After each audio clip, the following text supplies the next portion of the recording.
earlier time for us over here at the UK. Just check I've got my audio. Yeah, we've got a bit of audio. Now, we are out about today. We're actually at an event at the John Smith Stadium. It's for Heineken, but I could not pass on having today's guest. It's still daytime here as well, and it's still daytime for him, but it's early morning for him. So do show him lots of love. So yeah, we're normally out a little bit later, but this guy, a previous guest on the show, and it's great to kind of see how things are developing on the other side of COVID as well. So I'm not as pretty as I normally am. My background is very much prettier than what it normally is. We're here, we have a whole stadium to ourselves. That's how much prestige tonight's guest has got. We've given him a whole stadium as a backdrop. We're going to talk all things Vegas, about time. We're going yeah, running a bit late. Talk all things Vegas, all things hypnosis. So both me and this gentleman are talking in a few weeks' time as well. Kind of the state of hypnosis as we come out of COVID-19. So please make him feel very, very welcome. Who stole the Dapper Grant's on? I know this is casual, Grant, but we've been at this event for quite a long time today, and it's a bit bedlam because it's an open bar, and it's St. Patrick's Day.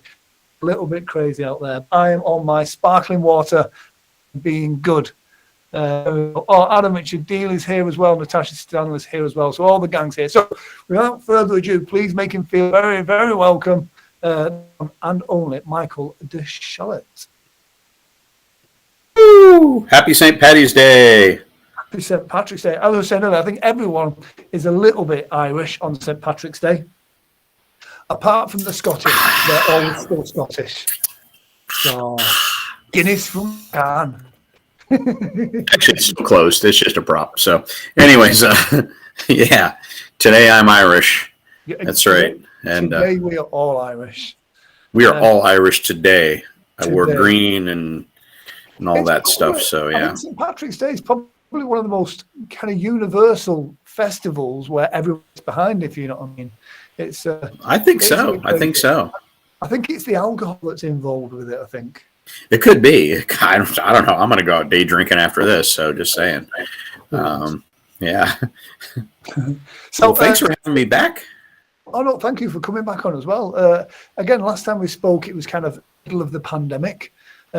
Things have opened up a little bit. I mean, what are things like where you are now? Are you still masks? Are you no masks? Are you vaccines? No vaccines? Kind of what's the state of hypnosis in the state that you're in?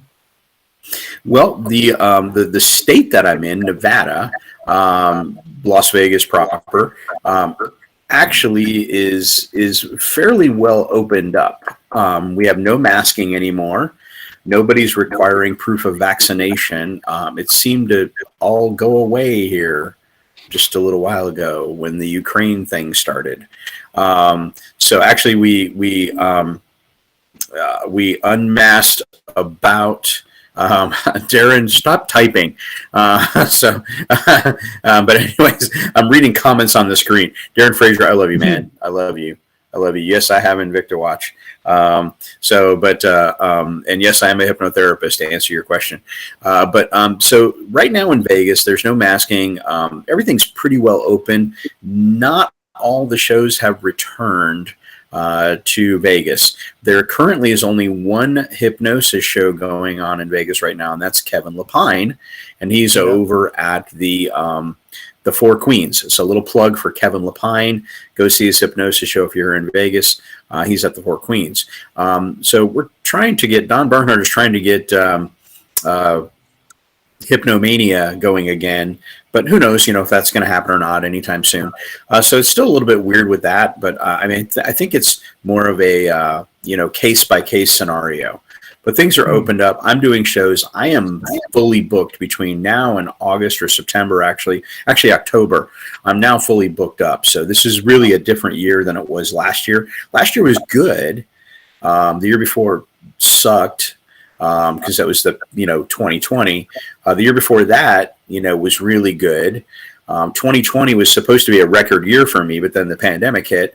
So last year we came back a little bit, But now Natasha's typing a comment. Would you go to Michael DeShalit for therapy? Actually, Darren and I should do therapy on each other because we both need it at this point, I'm guessing. So, and maybe Natasha, you can do the therapy on us. It'll be a three-way. We've always wanted to do that. And Pat's here too. I'm reading comments now. I'm sorry. I got off task already. Must be the day drinking. So you know how it is with me though, Grant. I mean, you can ask me a question. We're going to go 20 different directions. So things are opening up here in the United States. Fairly open for the most part. So not a lot of restrictions. I just booked a couple more shows yesterday that were just add-on shows last minute. So that's kind of how it is right now. Yeah. Longest answer to the shortest question ever.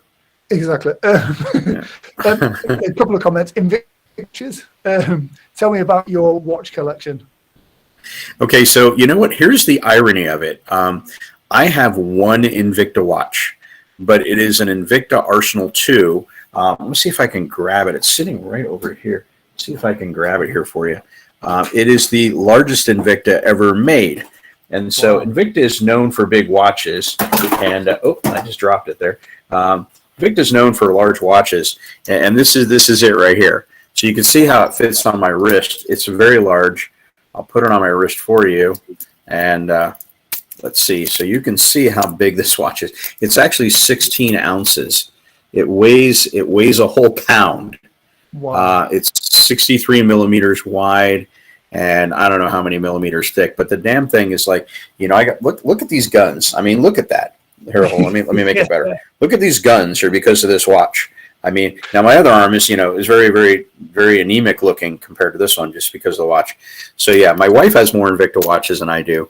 And Darren, I'm sure you have a collection of probably like 200 Invicta watches. There you go. So that's the biggest one, though. Yeah, the biggest one.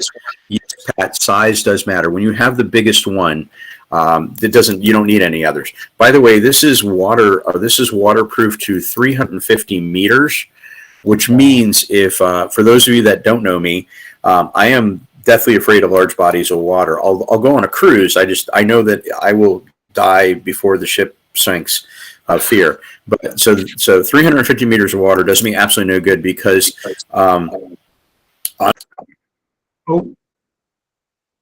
we've just Michael, if you could refresh and come back in. We just lost you a second. I think the signal might have dropped out for you. Apparently, we're all talking about the difference of size now. Size apparently is very important. And big watch compensating for a small clock. Very interesting. Very interesting indeed. Michael, I can see you again, but I can't see or hear you again. So whatever you did before to get back on, do that. Yeah. Let me just, there we go. But whilst Michael kind of refreshes and clicks back in on the link, then I'll just kind of waffle on for a little bit. Like I say, today we are out in the field live streaming as well, so the signal isn't as good on my end as well. Michael is a phenomenal hypnotist, very popular, and comedian and magician and therapist as well. So whilst we wait for him to click on there, I'm just gonna to join the stream. All right. So whilst I've got a technical issue, I've got him back, and I can see him. He is live. Make him feel welcome once again. Oh, there we go. I've muted myself. So yeah, well, welcome back. Woohoo, I'm back. Can you hear me, Michael? Yeah, so 350 meters water resistant. I can note my own time of death if I go underwater. Wow. So there you go. There you go. Right there. And I think if you go in water in that is going to drag you down to the bottom of the sea. Probably will. So anyways, I don't know what just happened there. I have no idea how we lost connectivity like that. Yeah. It's the power of modern technology. And I'm here in the stadium where other people are on Wi-Fi as well. So it's probably as much my fault, but it's demons in the system, the joys of going live. So I know currently looking at some of Now, this is something that the UK hypnosis industry went a couple of years ago on the whole insurance thing. A few years back here in the UK, there was a couple of cases that got a lot of media profile, and the insurance for stage hypnosis went through the roof. I remember at one point you were looking at £2,000, which is really about $2,700 to get public liability here in the UK for a stage hypnotist, if you could get it. Now that's come back down to something reasonable at the moment, and I think that's because the insurance priced a lot of the cowboys out the market. But I'm seeing on the forums that in the US that's starting through, you can't have issues with insurance there. Yeah, here's what's happening with insurance in the US. And I literally just got off the phone with Dale with Peep Insurance, and because I got an auto renewal notice saying my policy was going to auto renew. But I wanted to know what the renewal rate was going to be, because I had heard all these rumors that prices are doubling this year. And I guess with some liability companies, they are doubling. I guess what it boils down to is the question boils down to, do you do adult content? And, do you have a Vegas show where you do adult content? Are you out doing a lot of bars and nightclubs and comedy clubs where you have adult content? And if you do, your liability insurance is going to go up. So, and in some cases double. They have a carrier that will cover you, but it's going to be much more expensive. Yeah. And the reason being is what I was told is that there have been several lawsuits that people have allegedly had emotional trauma by being, hypnotized and done some things on stage that caused them some trauma later on. So, that's kind of where we're at. And I would just say this to any stage hypnotist that's doing anything inappropriate that would cause emotional trauma. Stop doing that shit, because you're screwing it up for everybody. Stop it. It's not funny anymore. You don't need to do adult content to be funny. And yes, you can do adult content and be funny, and you could do it appropriately at the right time, in the right place, and the right venue. But a high school show or a corporate show is not the right time or the right place to do that, period. End of discussion. Sorry, that was my rant. I'm really pissed off about that stuff, because as a hypnosis trainer, you don't do those things in a corporate setting. You don't do things that would cause you to never get hired again, or somebody to be embarrassed when they go back to work on Monday. So if I'm a little prudish on this, I will admit that I am. But I will say, though, it might be funny at the moment, but when Susie has to go back to work the next day and you gave her a handshake orgasm in your show, and now all the guys at work are razzing her and giving her a hard time about it, it's just not cool anymore. The funny has got not funny. So stop doing stupid shit. That's how you stay out of trouble. Yeah. And it was a good rant. So yeah, comedy has moved on so much, especially in the last kind of 10 years as well. Whether it's PC, whether it's whatever it is, but comedy has grown up. It's evolved, just like most forms of entertainment has. Sometimes some hypnotists still stay in that kind of 1980s, early 90s shock hypnosis to get a reaction from the audience. In the right environment where that's what the client expects, then that's one thing. But like you said, you get some hypnotists. And here in the UK, the same as everywhere in the world, they're a big pony. They have a hypnosis show, and they do that in every different environment. So if they get booked for a student union, they're going to do the same show. If they get booked for a corporate client, they're going to do the same show, and that's where the problems come. For me, the biggest barrier corporate in the UK have for booking stage hypnosis shows is thinking exactly that you're gonna really kind of embarrass their team. So yeah. Absolutely. We've got to stay very peaceful. Yeah, just always assume that. Yeah, always assume that the CEO's grandson or granddaughter are going to be in the audience, and you don't have to do adult material in those cases to be really funny. Chances are most of us aren't very funny anyways. It's the volunteers that are funny, and no, you can't stop what they say. That. You can't stop what somebody says in the microphone if they say something adult, but certainly you can try to avoid those situations by not setting it up to where they can. And I see Natasha just said, so I'm going to read this. The problem is some people aren't funny, so they have to rely on being crude and having shock value. That is so true. That is so true. So take some classes, learn how to be funnier, learn how to set up a routine properly so that it is funnier. Take some improv classes, stretch outside of your comfort zone. I've been hanging around for the last year and a half, or a couple of years actually, with some comedians. And I've learned a lot about comedy and how even in comedy, you don't have to be crude and rude to be funny. Yeah. So hang out with some comedians, learn how to write comedy material that's funny without being dirty. Yeah. Do you know what? It's such great advice. I mean, one of the running through these kind of talks, funny bits, series has been, people like yourself, people of the game within this industry have all said the same thing. Yes, learn hypnosis, stick a pin in it, then learn comedy, then learn how to write. They're the skills that will be a great hypnotist and it's kind of a copycat of the stuff. Natasha brought up a great comment as well that she says that she to hang with you all in July to see how well you can handle hilarious I am. So yeah, I believe Natasha is going over to Hypno Thoughts live. So yeah, she's not representative of the UK. Yeah. So I mean, it's nice as conferences are all starting to open back up again now. I know you're a regular at lots of conferences. So people, which conferences can you at? Well, I go to Hypno Thoughts every year, and mainly now too. It's in my own backyard. I have an 8-mile drive to get there. Hey, Kaz Riley, how you doing? I have an 8-mile drive to get to Hypno Thoughts, and I also have ADD, so that's why, or ADHD. Hey, yeah, that's why I can just bright and shiny objects distract me. But I've been going ever since the very beginning to Hypno Thoughts. I also went to the NGH conference for many years. I don't go to that anymore. I've done Mid-America conference. So unfortunately, I missed the ICBCH conference this year because I was on a cruise, but I'll be going there next year, and also to the Mid-America conference coming up in October, I believe it is.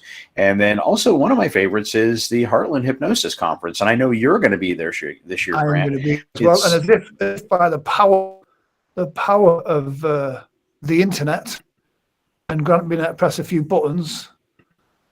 A link. Look at that of a handsome man there. This guy is going to be there. That's a testament to the power of Photoshop. Yeah, so I am actually going to. I've been at every Heartland Hypnosis conference that there's ever been. So the two that I've never missed is Heartland Hypnosis conference and Hypno Thoughts. Heartland Hypnosis conference, though, and here's what I say about this. And I just actually interviewed William Mitchell, the founder and creator of Heartland Hypnosis conference, the other day. We did a Facebook Live thing, and I interviewed him. And I kind of, here's how I would describe Heartland Hypnosis conference. It's not a big granddaddy conference. It's a smaller conference, but it's much more intimate. You can actually hang out with everybody at the conference. We all go out one night to just a group dinner, and so we can all hang out there. It's easy to meet in the hotel lobby because it's a little bit smaller. But there's so much great content there. William has set it up to where there's four tracks. Actually, this year he added a fifth one. So we have a business of hypnosis track, a clinical track. So business hypnosis, like marketing, things like that. Clinical hypnosis track that basically, if you want to learn more about clinical hypnosis. We also have a stage hypnosis track for stage hypnotists. We also have a metaphysical track too.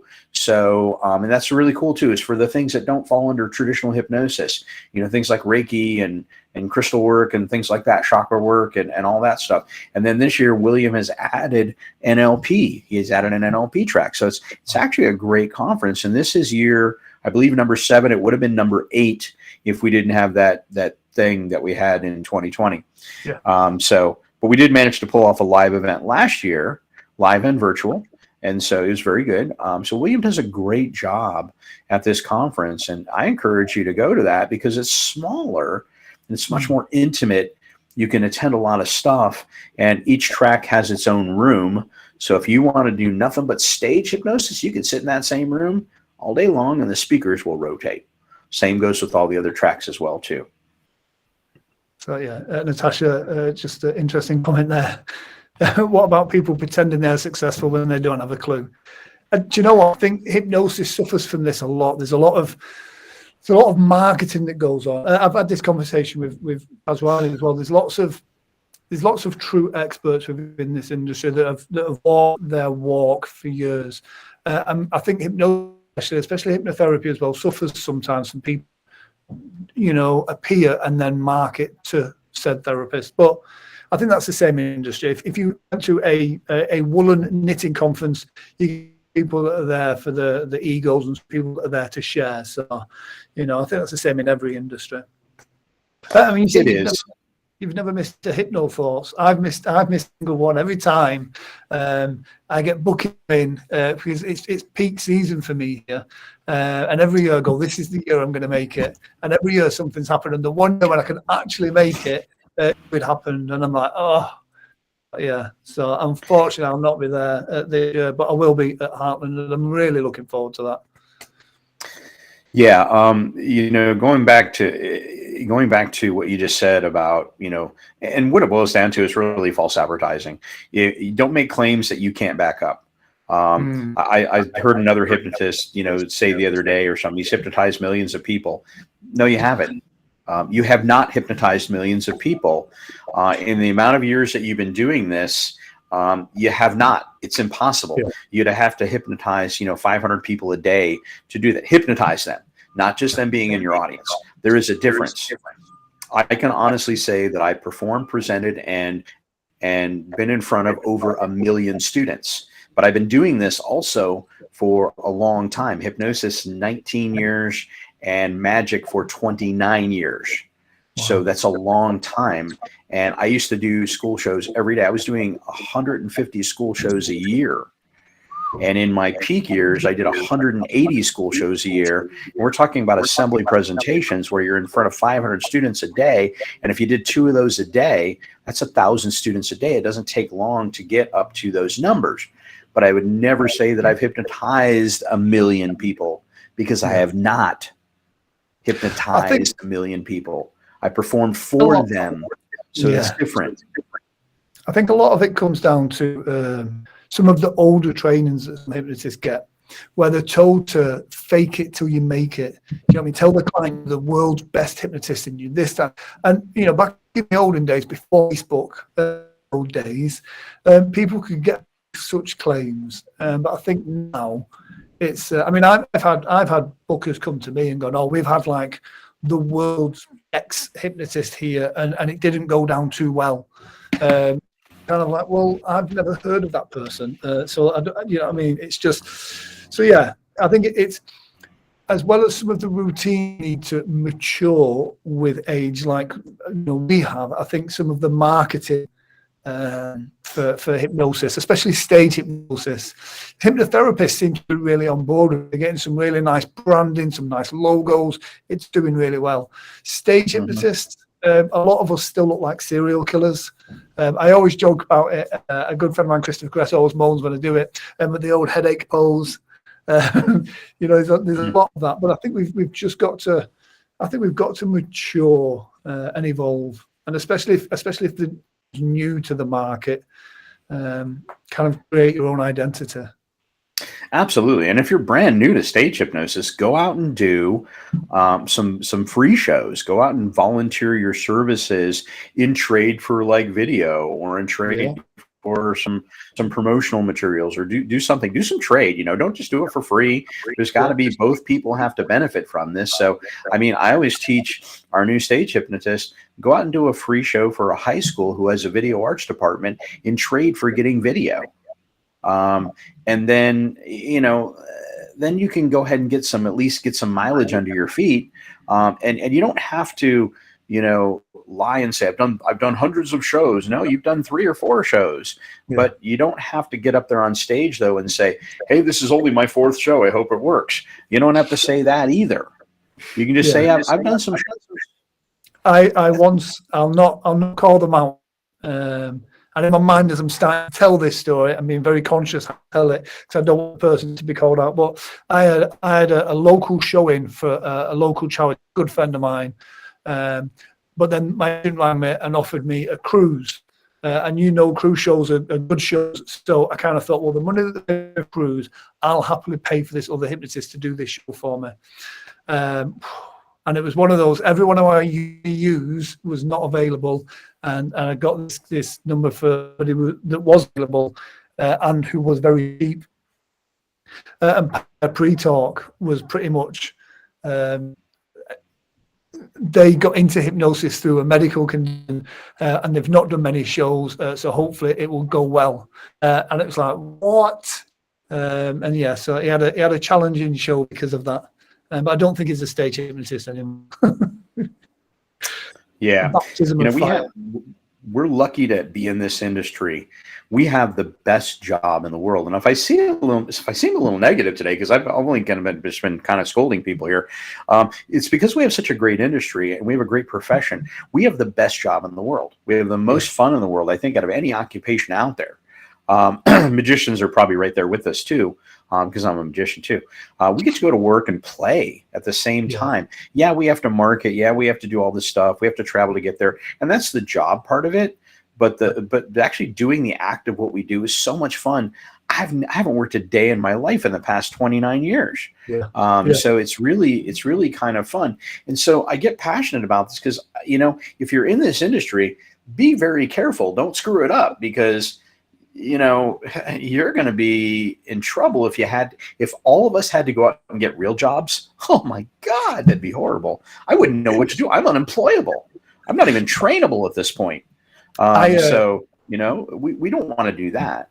When the pandemic hit and everything stopped, and a lot of entertainers here in the UK couldn't work, I thought, I'm going to have to apply for a job. And the Tesco's, it's a big supermarket over here. I think it might have been Sainsbury's. I applied on for a job on there, and very quickly got a message back saying no. And I thought, wow, I can't even stack shelves at a supermarket. So, I know. Yeah, you're like, wow, I am untrainable. Oh my gosh.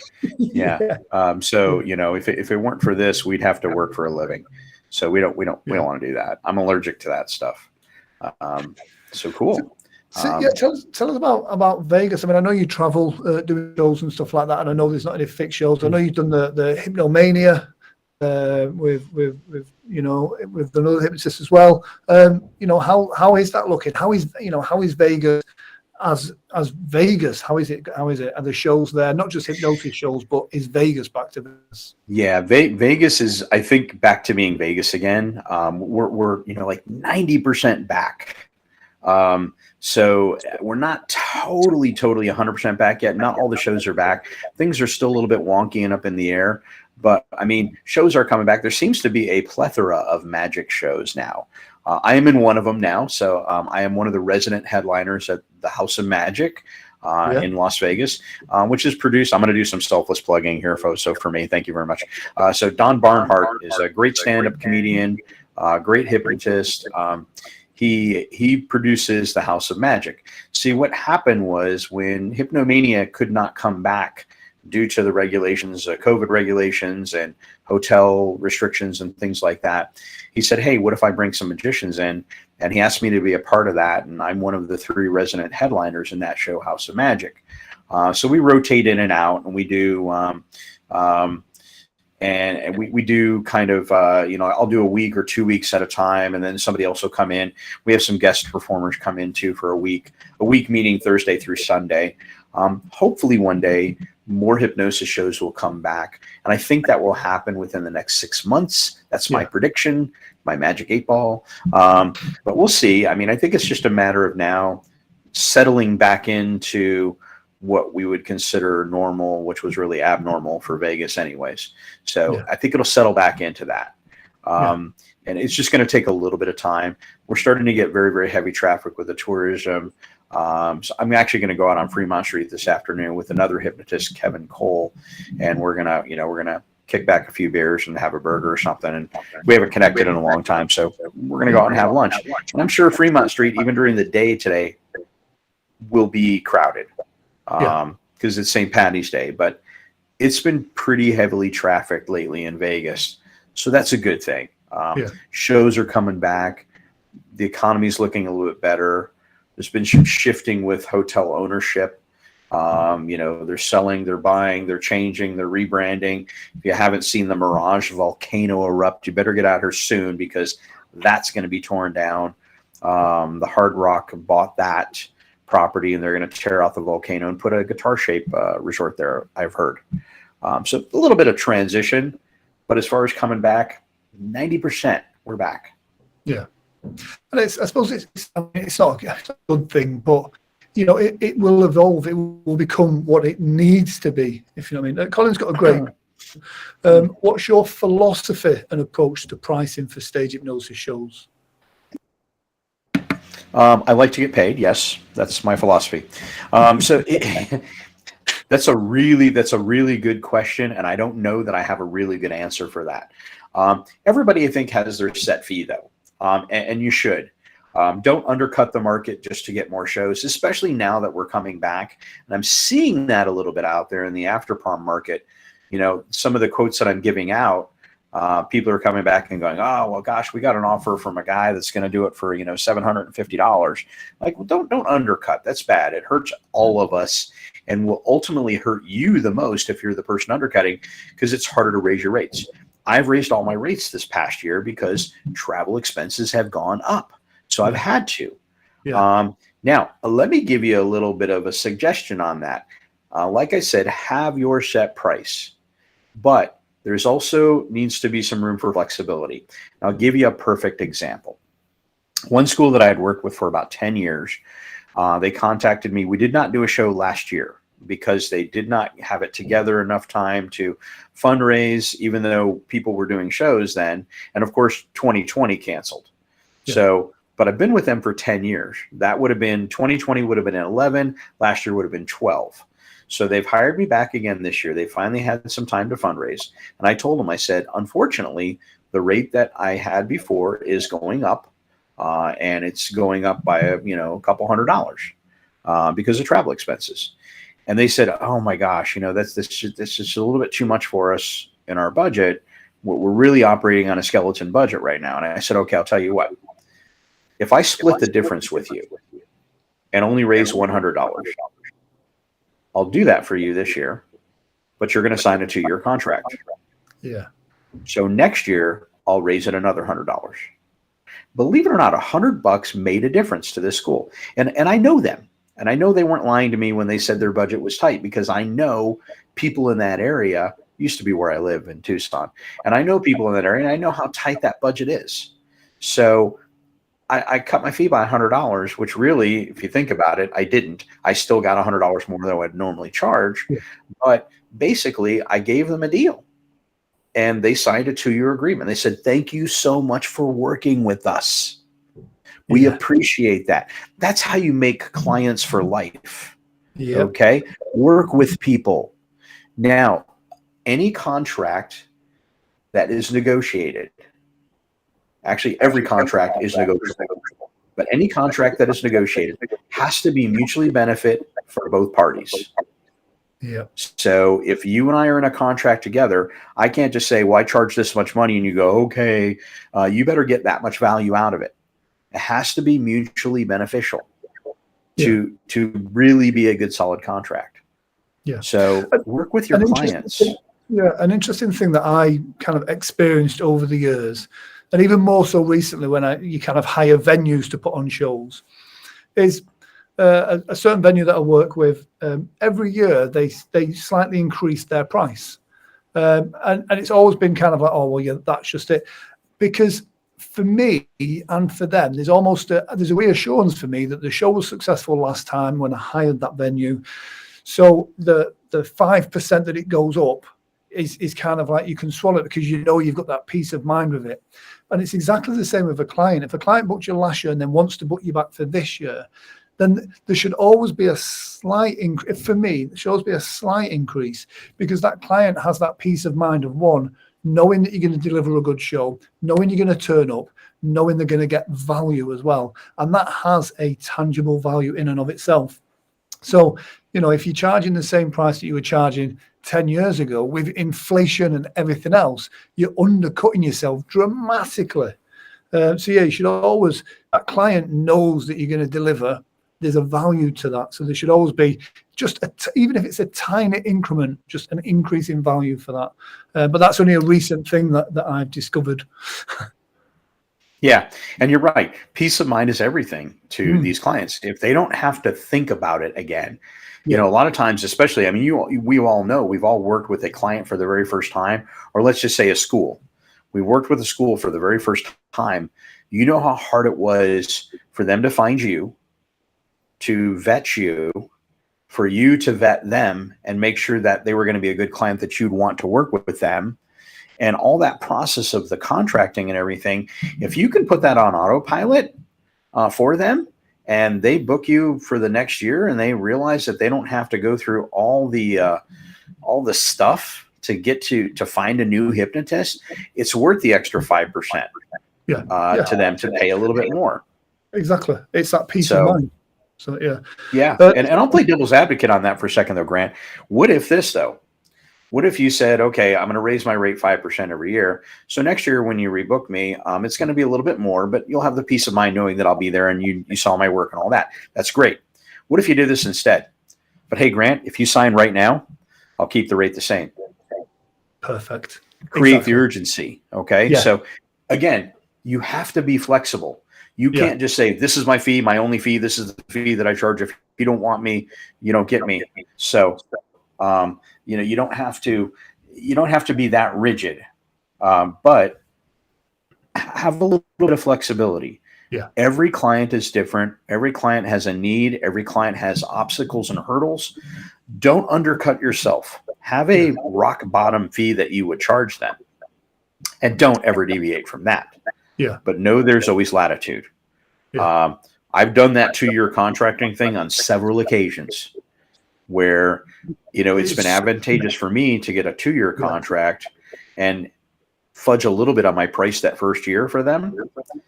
And that's showing that I'm willing to prove myself to them as the guy they're going to want to hire year after year after year. And most of the clients that I've worked with for the past 10 plus years. I don't have to go out and forage for new clients every year. So a couple of comments there as well.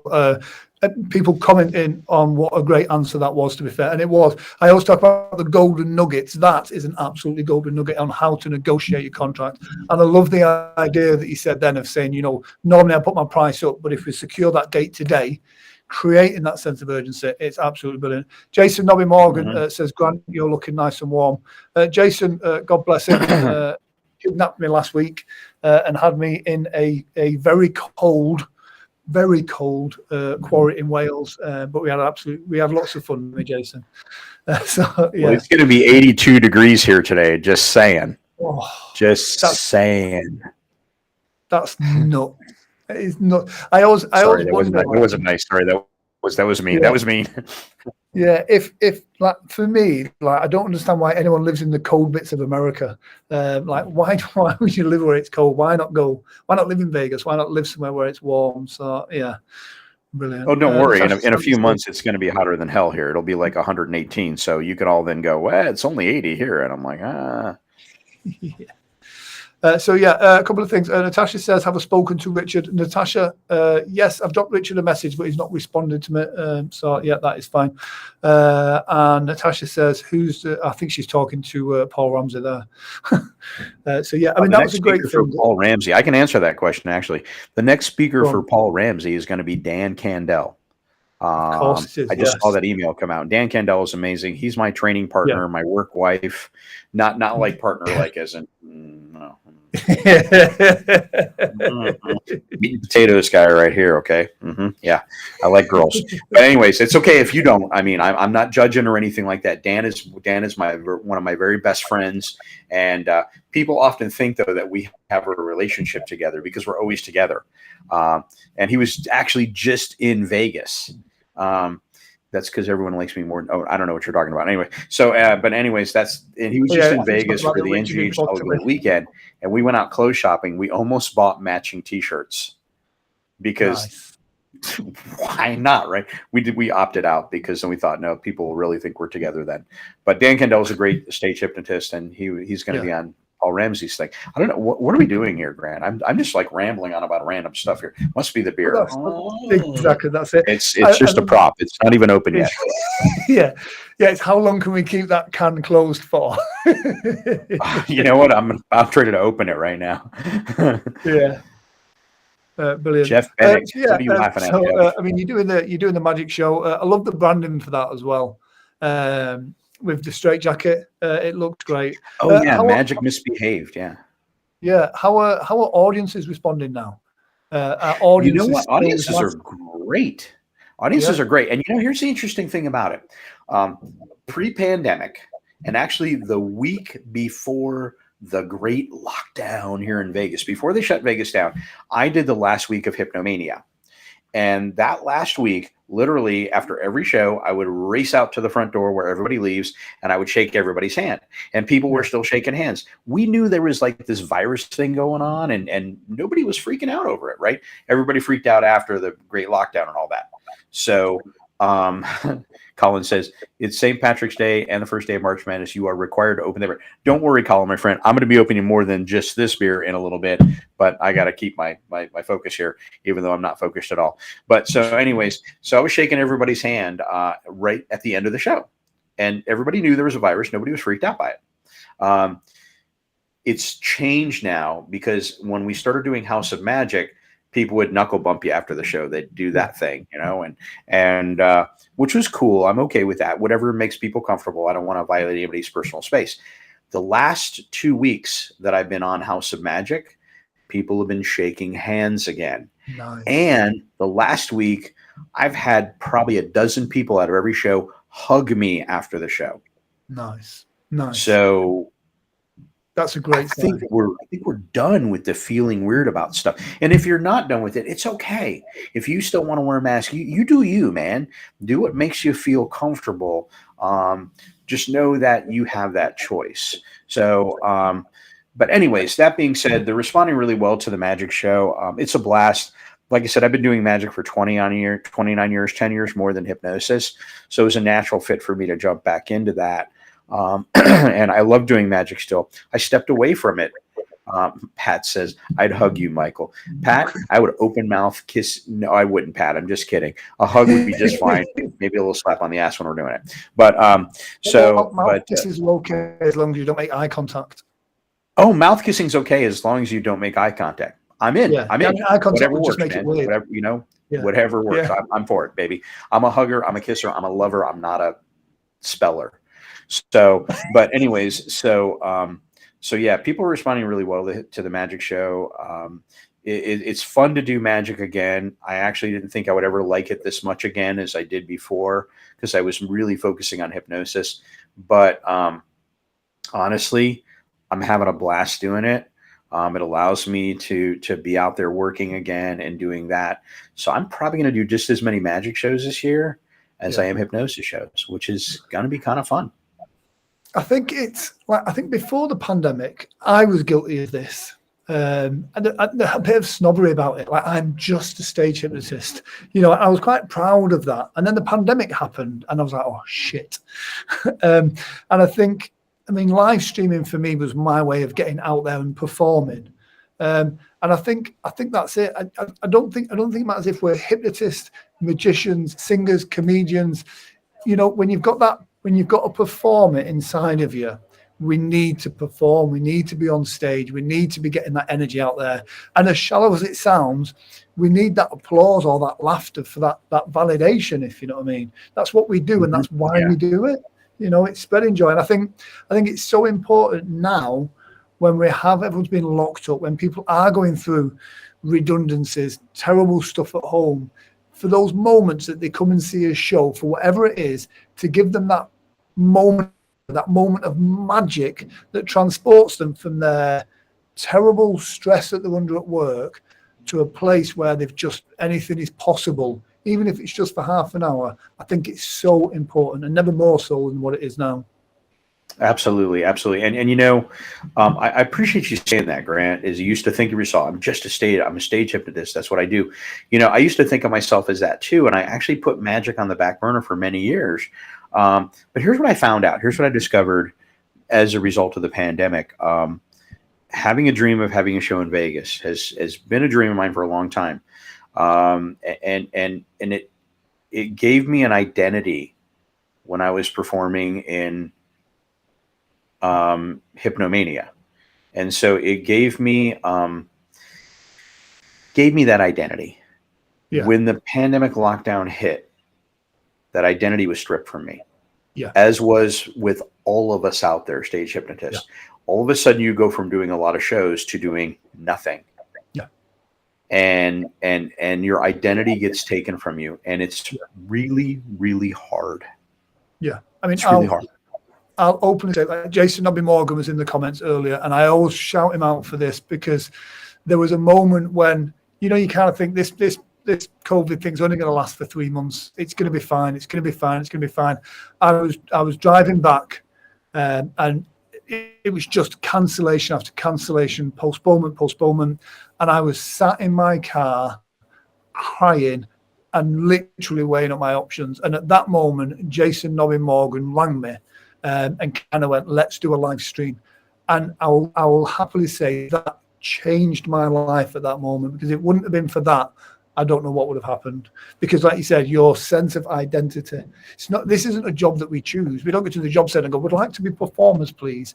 You've got to have it inside of you to do it. You know, for the difficult shows, for the rejections, for the times you bang your ass, you've got to love performing to get out there and perform. And so, yeah, Jason Nobby Morgan saved me on that, which is why he always blackmailed me into going to this quarry in Wales and live streaming his show for him. Yeah. But you know what, though? And what a great testament to what a true friend is, though. Yeah. I will say this, too, that if any of you are still struggling out there, please reach out to us. You're not alone. Okay. Yeah. We're a phone call, an instant message away. You don't have to fight this fight alone. If it wasn't for Dan Candell, I mean, of course I had my wife and my daughters and my family as a support structure. But it's nice too, to have people that are in the same industry that understand exactly what it means to walk on stage, hear an audience applause, to know that we're helping people laugh and make them feel good about life, and then also getting some reward for that too. But having somebody that understands that, Dan Candell, I mean, we were on the phone every day, sometimes 3 to 5 times a day. And it wasn't, you know, what are we going to talk about now? Is whose turn is it to cry now? and we shared a lot of tears. Let me tell you, it was difficult. I was a basket case for a while. And you know, just knowing that you're not alone there. So if anybody is struggling, please reach out to me. I'm here for you. Any of us are here for you. Yeah, I'll absolutely emphasize as well. If anybody's struggling, you know, night or day, reach out to Michael. Yeah, please do. Anytime. I mean, if my phone is by me all the time, I will answer it if it's ringing. If it's 3 o'clock in the morning, call me twice, because I may not get it the first time. Oh, I see a shout out to Alex William Smith. Alex, thank you so much for that beautiful shout out here.